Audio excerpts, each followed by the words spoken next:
할렐루야. 12가지 인생의 법칙이라는 책이 있습니다. 이 하버드 대학교 심리학과 교수로 일했었던 이 조던 피터슨 박사의 책인데요. 저자는 책에서 인생을 살아가는 다양한 주제를 심리학, 생물학, 철학, 종교와 같은 것들로 구분을 해서 설명을 합니다. 저는 그 중에서 6번째 인생의 법칙이 눈에 띄어서 잠시 좀 소개해 드리려고 하는데요. 이 조던 피터슨은 세상을 탓하기 전에 방부터 정리하라고 이야기합니다. 이 챕터 하나의 제목이 그래요. 그는 방 청소를요, 개인의 내적 정리와 책임감의 표현으로 이해를 합니다. 방을 정리하고 청소하는 거는요, 외부적인 작업이죠. 그렇지만 그는 이를 개인의 삶과 가치를 개선하기 위한 상징적인 행동으로 이야기합니다. 그래서 방을 정리하고 정돈하는 거는요, 이 내면의 혼돈을 정리하는 겁니다. 그래서 자신을 향상시키는 시작점이라고 이야기를 합니다. 그래서 방 청소의 진짜 의미는요, 다음과 같이 그 두 가지로 짤막하게 설명을 좀 드릴 수 있는데, 첫 번째로 이 내면의 정리는 이 내면에 있는 부정적인 것들을 정리하고 조화롭게 만들기 위한 겁니다. 그래서 진정한 변화를 위해서는 내면의 정리에 집중할 필요가 있다. 우리의 삶의 오래된 마음의 창고에 들어있었던 온갖 잡동사니들을 꺼내서 봤더니 필요 없어서 이것들을 정리해야 되는 것들도 있지만 어떤 것들은 오랫동안 묵혀놨던 것들이 오히려 내게 쓸모가 있구나, 이것을 깨닫는 거예요. 그리고 책임감의 표현입니다. 방을 청소하고 정리하는 것은요, 책임을 인정하고 행동으로 옮기는 것을 의미합니다. 언젠간 해야지, 언젠간 할 거야, 나중에 해야지, 이렇게 하는 것이 아니라 지금 방 청소를 하라는 겁니다. 내 삶과 주변 환경에 대한 책임을 지고 그에 따른 행동을 취함으로써 이 개인적인 발전과 성장을 추구한다, 이런 말입니다. 이 조던 피터슨이 말하는 방 정리 개념은요, 아주 작은 변화의 실천을 통해서 우리의 삶에 큰 변화까지 가져오게 된다는 거예요. 오늘 말씀의 본문인 이 열왕기상 18장은 비슷한 사건 한 가지가 등장합니다. 긴 가뭄 끝에 엘리야 선지자가 드디어 누구와 맞서죠? 갈멜산에서 바알 선지자들과 맞섭니다. 오늘 말씀은요, 단순히 갈멜산에서 불 떨어진 얘기가 아니에요. 우리의 삶에 우리는 이런 불 떨어지는 기적들 원하잖아요. 하나님, 돈벼락이라도 좋아하니, 맞아서 죽어도 좋으니 한번 맞게라도 좀 해주세요. 우리는 이런 생각하잖아요. 하나님, 내가 나중에 언제 죽을지는 모르겠지만 지금 내가 건강해보고 싶습니다. 우리는 이런 기도하잖아요. 하나님, 내 자녀가 정말로 이번 입시 정말로 성공하길 원합니다. 어떤 사람이 되는 것이 중요한 게 아니고요. 우리는 우리의 인생을 살아가면서 이런 큰 기적들을 원하는데요, 성경은 작은 기적들에 집중하라고 이야기합니다. 오늘 말씀은 이 축구에서 골이 들어가기 위해서 여러 단계의 빌드업 과정을 거쳐가듯이 믿음의 결과가 있기 위해선 과정이 있어야 한다고 이야기합니다. 지난 열왕기상 17장에서 18장까지 내용이 오늘 말씀을 위한 빌드업 과정이에요.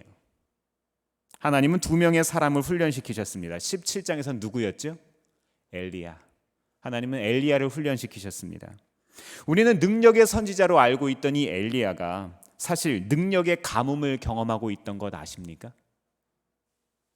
3년 전 가뭄을 예고했던 순간부터 이 엘리야는요, 아합 왕을 피해서 죽을 고비를 넘겨 도망 다녀야 했습니다. 아합은 엘리야를 잡기 위해서 수단과 방법을 가리지 않았습니다. 엘리야는 동쪽, 이 요단 동쪽 그릿 시내가에서 탈진했었고요, 시돈의 이 사르밧 과부 집에서 남의 집 살이했습니다. 하지만 엘리야는 그릿 시내가에서 까마귀를 통해 공급해 주시는 하나님의 은혜를 경험했습니다. 또 사르밧 과부의 집에서는요, 순종을 통해서 음식이 마르지 않는 것들을 경험했어요. 엘리야는 이런 작은 순종, 이런 믿음의 훈련의 시간들을 통해서 하나님께서 내 삶에 일하시는 방식을 배울 수 있었습니다. 다음으로 18장에서는 누구의 얘기였죠? 오바댜죠. 하나님께서는 이 평범한 믿음의 사람, 이 오바댜를 숨겨두셨습니다.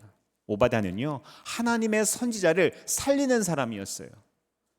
사람은요, 죽이는 사람이 있고 살리는 사람이 있거든요. 이 오바댜는요, 정말로 평범한 주변에서 흔히 찾아볼 수 있을 그런 사람이었지만 사람을 살리는 사람이었어요.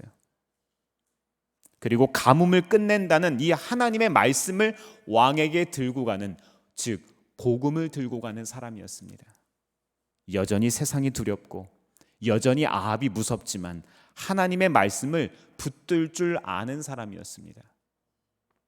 하나님의 인도하심에는요, 언제나 이유가 있었고 결과가 보이지 않는 상황에도 순종할 때 기적을 체험할 수 있었습니다. 하나님은요, 이 두 사람의 변화를 통해서 이 갈멜산 사건을 준비하셨습니다. 자, 이 배경을 가지고 오늘 말씀을 잘 따라와 보시기를 바랍니다. 정오까지 이어졌던 바알 선지자들의 기도가 이제 응답 없이 끝났습니다. 이제 엘리야가 하나님께 기도할 차례예요. 그런데 엘리야가 맨 처음에 한 행동이 인상적입니다. 18장 30절에서 31절 같이 한번 읽어볼까요? 시작. 이때에 엘리야가 온 백성들에게 가까이 오라고 하였다. 백성들이 가까이 오니 그는 무너진 주님의 제단을 고쳐 쌓았다. 그리고 엘리야는 일찍이 주님께서 이스라엘이라고 이름을 고쳐주신 야곱의 아들들의 지파 수대로 12개의 돌을 모았다. 아멘. 이 첫 번째로 오늘 엘리야는 어떤 차이를 통해서 기적을 경험할 수 있었을까요? 이 무너진 제단을 다시 고쳐 쌓는 사람이었습니다. 그동안 어떤 일들이 있었습니까? 아합은 북이스라엘 왕 중에서도 가장 강력한 통치력을 가진 왕이었다고 제가 이미 말씀드린 바 있습니다. 놀랍게도 군사적으로 경제적으로 태평성대를 이루었던 유능한 왕이었어요. 역사적으로 보면 그것이 분명한 사실입니다. 열왕기하 3장 4절은요, 모압을 지배해서 조공까지 받았다고 전합니다. 뿐만 아니라 당시 최강대국이었던 아람과 아시리아와의 전쟁을 승리로 이끌은 왕입니다. 이 아합은 절대 권력을 가지고 있던 왕이었습니다. 이 모든 것의 공로가 누구 때문이라고 생각했겠습니까? 아마도 이세벨이 가지고 들어온 바알 때문이라고 생각했을 겁니다. 이세벨은 백성들에게 바알을 섬기게 합니다.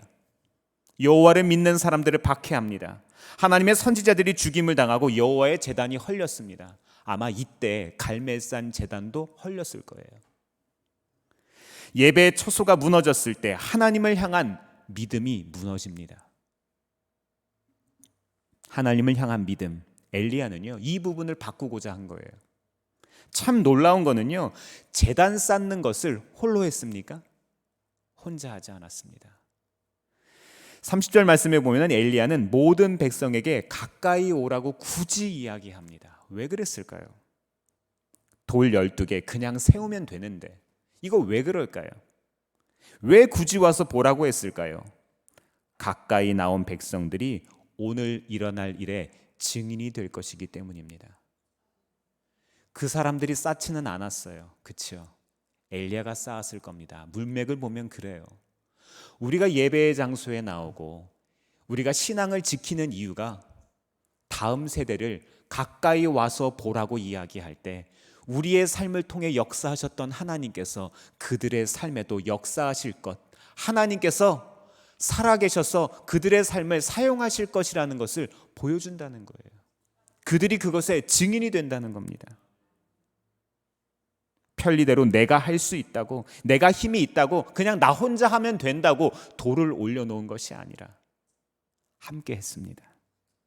백성들이 가까이 와서야 엘리야는요, 이 돌 12개를 들어서 제단을 고쳐 쌓고 있습니다. 갈멜산 대결의 목적은요, 하나님이 되심을 백성들에게 온 천하에 알리는 것이었습니다. 방치된 여호와의 제단은 백성들의 무너진 신앙 양심을 뜻합니다. 또 단절되었던 신앙 전통을 뜻합니다. 잊혔던 신앙의 모든 모습들을 이야기하는 거예요. 이것을 상징적으로 보여준 사건입니다. 우리들 삶 같습니다. 각계전투라고 하죠, 요즘에. 요즘 세대를 보고 사람들이 그런 말을 하곤 합니다. 각계전투 같다. 의지할 만한 사람 없고 문득 느껴지는 이 외로움 때문일 텐데요.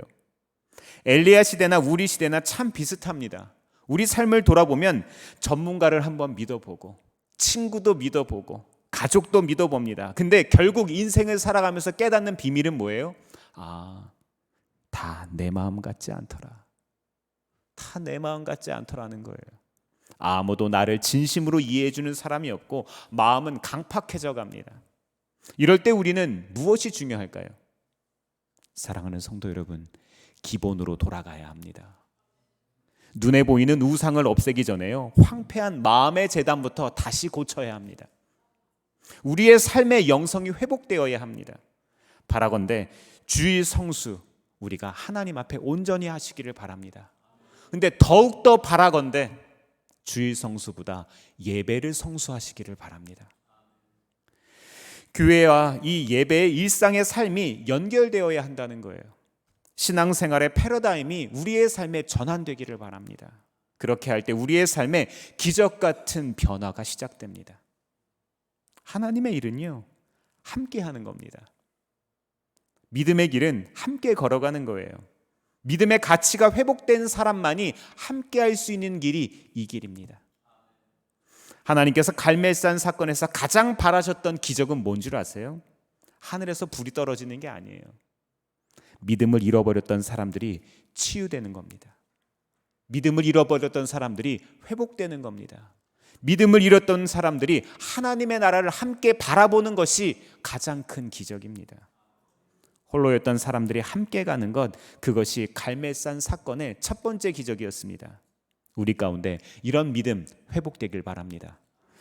두 번째로, 오늘 엘리야는 어떤 차이를 통해서 기적을 경험할 수 있었을까요? 절망적인 조건을 바라볼 때 다른 관점이 있었습니다. 18장 32절에서 35절 같이 읽어보겠습니다. 시작. 이 돌을 가지고 엘리야는 주님께 예배할 제단을 다시 쌓고 제단 둘레에는 2세아 정도의 곡식이 들어갈 수 있는 넓이의 도랑을 팠다. 그 다음에 나무단을 쌓아놓고 소를 각을 떠서 그 나무단 위에 올려놓고 물통 4개에 물을 가득 채우다가 재물과 나무단 위에 쏟으라고 하였다. 사람들이 그대로 하니 엘리야가 한 번 더 그렇게 하라고 하였다. 그들이 그렇게 하니 그는 또 그렇게 하라고 하였다. 그들이 3번을 그렇게 하니 물이 제단 주위로 넘쳐 흘러서 그 옆 도랑에 가득 찼다. 아멘. 아멘. 엘리야는요, 4통의 물을 채워서 이 3번씩 가져다가 번제물과 나무 위에 붓게 합니다. 이 제단과 번제물과 나무들의 물기가 지금 가득하지 않겠습니까? 이 흘러내린 물이 도랑을 가득 채울 만큼 넉넉하게 채우라고 했습니다. 이 32절 말씀 보면은요, 세아라는 단위가 나오죠. 이 스아라고도 불리는 이 단위 세아는요, 가루나 곡식들을 측량할 때 쓰는 단위였습니다. 이 한 세아에 한 7.3리터 정도, 그러니까 2세아라고 이야기하면 15리터가 조금 안 되는 양입니다. 엘리야는 파두었던 도랑이 2세아 정도의 크기라고 했으니 이 많은 양의 물이 제단에 부어진 겁니다. 15리터, 꽤 많잖아요. 가뭄에 물을 부으라는 명령은요, 매우 유감스럽습니다. 무리한 요구처럼 들릴 수 있습니다. 그렇지 않습니까? 지금 먹고 죽을 물도 없는데. 더구나 이 명령은요, 3번이나 반복되어서 총 12통의 물이 부어졌습니다. 왕이었던 아합도 자기 동물들에게 먹일 만한 지하수가 없어서 새로운 물의 근원을 찾아다니는 시점에서 물을 이렇게 부으라고 하다니요. 저는 오늘 이 말씀을 읽으면서 갈멜산 제단의 상징이 성경의 2가지 본문과 연결된다는 것을 깨달았어요. 먼저는 여호수아 4장에서 이스라엘이 이 여호수아와 이 요단강을 건넌 뒤에 돌 12개를 가져다가 길갈에서 기념비로 세운 사건 기억하십니까? 이 여호수아 4장 말씀에 나오는데요. 그때도 하나님의 명령에 따라 돌을 세웁니다. 40년 전 홍해를 마르게 하셨던 그 하나님께서 요단의 물도 마르게 하신 것을 기념하기 위해서입니다. 요단의 기적은 홍해와 같이 하나님의 능력과 구원을 후손들에게 알려주기 위한 거예요. 그래서 하나님을 경외하는 백성이 되게 하려고 한 겁니다. 그런데 여기서 중요한 거는요, 물을 어떻게 하셨다고요? 물을 나게 하신 것이 아니라 물을 마르게 하신 하나님. 마르게 하신 하나님이시면 다시 나게도 하실 것 아닙니까? 다음으로 요한복음 2장의 가나 혼인잔치 기적 생각났습니다. 일꾼들이요, 항아리까지, 이 항아리 입구까지 물을 가득 채우지 않았습니까? 그리고 잔치 맡은 이에게 가져다 줍니다. 눈에 보이는 것은 여전히 물이지만 그들은 믿음으로 포도주로 바뀔 것을 믿고 가져다 주었죠. 말씀에 온전히 순종했던 이들이 기적의 주인공들이 됐습니다. 요한복음의 저자는요, 예수님의 첫 번째 기적으로 이 가나 혼인잔치의 사건을 이야기합니다. 왜 이것을 첫 번째로 이야기할까요? 아주 중요하다는 거지요. 예수님 사역에, 우리들이 인생을 살아가는 길에 아주 중요한 지침이 된다는 겁니다. 이것은 그 어떤 기적이라도 가장 기본이 되는 것, 시작이 되는 것은 무엇에 있다고요? 온전한 순종에 있다는 것을 이야기합니다. 오늘 엘리야가 세운 제단도 바로 이 하나님의 구원과 능력을 떠오르게 합니다. 하나님이 곧 베푸실 능력을 믿음으로 먼저 바라보라는 거예요. 히브리서 11장 1절에서 3절 말씀 같이 한번 읽어볼까요? 시작. 믿음은 바라는 것들의 확신이요 보이지 않는 것들의 증거입니다. 선조들은 이 믿음으로 살았기 때문에 훌륭한 사람으로 증언되었습니다. 믿음으로 우리는 세상이 하나님의 말씀으로 지어졌다는 것을 깨닫습니다. 보이는 것은 나타나 있는 것에서 된 것이 아닙니다. 아멘. 아멘. 네, 그렇습니다. 이 세상은요, 보이는 것보다 보이지 않는 것들이 더 중요한 것들이 많아요. 때로는 하나님의 말씀이 우리의 이해를 넘어서는 일들이 있습니다. 말씀의 가치를 따르기엔 만만치 않은 현실 분명히 있습니다. 하지만 하나님은 우리를 온전히 이해하시는 분입니다. 하나님은 우리를 온전히 공감하시는 분이세요. 이 17장과 18장의 말씀을 통해서 결국 오늘의 사건을 하나님께서 계획하지 않으셨습니까? 우리를 가장 잘 아시는 하나님께서 우리의 인생의 길을 준비하고 계십니다. 엘리야도 오바댜도 처음부터 이렇게 살지는 못했다는 것을 기억해야 합니다. 탈진했었고 배고팠고 두려웠습니다. 하지만 믿음의 훈련을 통해 절망적인 상황에서도 하나님을 바라보는 연습을 한 거예요. 이들은 훈련의 시간을 통해서 믿음이 약한 백성들에게, 나와 같은 약한 믿음을 가지고 있던 사람들에게 하나님을 제대로 바라볼 수 있는 길을 제시해 주는 사람이 되었습니다. 엘리야에게 있던 분명한 믿음은요, 백성들에게 믿음의 불씨를 지펴준 거예요. 사랑하는 성도 여러분, 우리가 약할수록 하나님의 강함이 더욱더 드러납니다. 갈멜산 사건의 두 번째 기적은요, 두려웠던 백성들이 믿음으로 물을 부은 겁니다. 인생의 한계를 경험할 때마다 우리의 약함을 오히려 자랑하고 하나님을 더 신뢰하는 기회로 삼으시기를 바랍니다. 하나님이 하셨다고 밖에는 할 말이 없는 우리의 인생의 여백과 공간을 분명히 주실 겁니다. 세 번째로 오늘 엘리야는 어떤 차이를 통해서 기적을 경험할 수 있었을까요? 하나님이 살아계심에 대한 분명한 믿음이 있었습니다. 열왕기사 18장 37절 같이 한번 읽어볼까요? 시작. 주님, 응답하여 주십시오. 응답하여 주십시오. 이 백성으로 하여금 주님이 주 하나님이시며 그들의 마음을 돌이키게 하시는 주님이심을 알게 하여 주십시오. 아멘. 엘리야가 하나님께 기도합니다. 제단에 불을 내려서 하나님의 살아계심을 입증해 달라고 이야기합니다. 이제 아주 구체적으로 기도하는 거예요. 자기가 하나님의 종인 것과 하나님은 백성의 마음을 돌이키시는 분이라는 것을 증명해 달라고 이야기합니다. 바알 선지자들의 기도는요, 아주 소란스러웠죠. 아주 시끄러웠습니다. 그런데 엘리야의 기도는 짧고 소란스럽지 않지만 하나님의 능력을 믿는 마음으로 드리는 진짜 기도였습니다. 엘리야는요, 2번이나 내게 응답해 주세요 이렇게 이야기합니다. 엘리야가 이렇게 간절히 간구한 기도의 내용 무엇일까요? 두 가지로 좀 생각해 볼 수 있는데, 첫 번째는요, 하나님만이 이스라엘 중에 참 신임을 백성들이 알게 해달라는 거예요. 내 체면을 세워달라는 이야기 아닙니다. 단순히 불 떨어뜨려 달라는 그런 이야기가 아닙니다. 하나님이 이스라엘의 참 신임을 모든 사람이 알게 해달라. 이 37절에 되돌이키다라는 말은요, 변하게 하다, 향하게 하다, 돌아오게 하다라는 그런 뜻을 가지고 있어요. 게다가 이 동사 형태가요, 미래형이 아니라 이 완료형으로 나와서 이미 하나님 편에서 그 일을 이루으셨다, 이미 완료하셨다는 것을 이야기합니다. 이건 믿음의 고백입니다. 분명한 믿음의 고백. 우리가 잘 아는 히브리서 11장 6절은요, 믿음에 대한 통찰력을 줍니다. 같이 한번 말씀을 좀 읽어볼까요? 시작. 믿음이 없이는 하나님을 기쁘게 해드릴 수 없습니다. 하나님께 나아가는 사람은 하나님이 계시다는 것과 하나님은 자기를 찾는 사람들에게 상을 주시는 분이시라는 것을 믿어야 합니다. 아멘. 이런 은혜가 우리 가운데 있기를 바랍니다. 꼭 이런 복이 우리에게 있어야 돼요.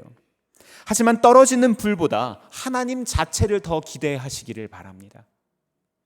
우리는 인생을 살아가면서 불이 떨어지는 것과도 같은 기적 경험하기를 원합니다. 하지만 상 주시는 하나님은 바라보지 않습니다. 갈멜산에서 경험했던 세 번째 기적의 이 조건은요, 내 문제보다, 내 상황보다 하나님이 더 크시다는 것을 고백하는 겁니다. 네, 그렇습니다. 우리에게도 이런 믿음의 고백, 믿음의 결단이 있기를 바랍니다. 믿음의 기도란 중언부언하는 게 아니에요. 될까?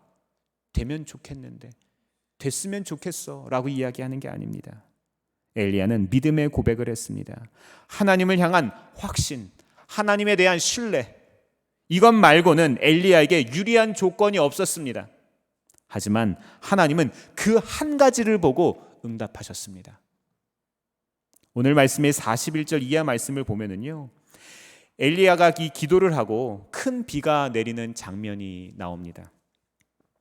엘리야는요, 아합에게 비가 올 거라고 전하죠. 그랬더니 이 왕의 태도가 완전히 바뀝니다. 왕이 말을 잘 들어요. 이전에는요, 죽이려고 했던 사람이 이제는 내 말을 듣는 사람이 됩니다. 하나님의 사람은요, 세상이 알아보기 마련입니다. 결국에 가서는 사람은 드러나게 되어 있습니다. 진흙 속에 묻힌 진주처럼 우리가 진흙 속에 있다고 해서 진흙이 아니에요. 그 진주의 가치는 분명히 드러나게 되어 있습니다. 그리고 엘리야는 땅에 엎드려 머리를 무릎 사이에 파묻고 하나님께 기도를 드립니다. 이 태도는 무엇을 의미하죠? 겸손을 뜻하고 내 권리 포기를 의미하는 겁니다. 하나님, 내 삶의 권리, 내 삶의 어떤 이유도 하나님 앞에 이야기하지 않겠습니다. 하나님께서 내 삶에 일해 주세요라고 고백하는 겁니다.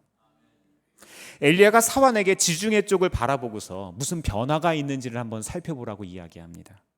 한 번, 두 번, 세 번, 네 번, 다섯 번, 일곱 번을 확인을 합니다. 근데 바다에서 사람 손만한 구름 하나가 올라오는 것을 본 거예요. 아니, 세상에 사람 손만한 구름이 무슨 비구름이겠습니까? 시커먼 구름도 아니고요, 큰 구름도 아니고요. 하지만 엘리야는 확신했습니다. 그리 시냇가와 사르밧 과부의 집에서 훈련받았잖아요. 지금 갈멜산에서 훈련받았잖아요. 엘리야는 훈련했기 때문에, 인내와 믿음의 훈련을 했기 때문에 이것을 믿음으로 바라볼 수 있었습니다. 하나님의 능력이라면 내 눈앞에 물로 흥건한 제단도 완벽히 태워버린 그 하나님께서 지금 손바닥만한 그 구름을 통해서 내 삶에, 우리의 삶에 변화를 가져다 주시겠다. 이 믿음 말입니다. 오늘 말씀의 하이라이트는요, 갈멜산 제단에 떨어진 불 아니라니까요. 손바닥만한 구름이 진짜 기적입니다. 갈증에 견디지 못하는 백성들의 삶을 적실 진정한 샘물이신 예수님께서 우리에게 오는 이야기, 이게 진짜 기적입니다. 사랑하는 성도 여러분, 하나님은 우리의 인생의 사건들을 통해서 훈련하십니다. 3년 6개월 만의 비는요, 손바닥만한 작은 구름에서 시작됐다는 것을 기억하시기를 바랍니다. 인생의 긴 가뭄을 보내고 계십니까? 혹 인생의 가뭄을 이제 막 시작하신 것 같습니까? 무너진 재단을 다시 쌓고 절망적인 조건을 다르게 바라보시기를 바랍니다. 하나님의 살아계심에 대한 분명한 믿음을 가져보시기를 바랍니다. 이번 한 주 살아가실 때 온 힘으로 믿음의 연습을 하는 우리들에게 하나님께서 준비된 복을 누리게 하실 겁니다. 기도하겠습니다.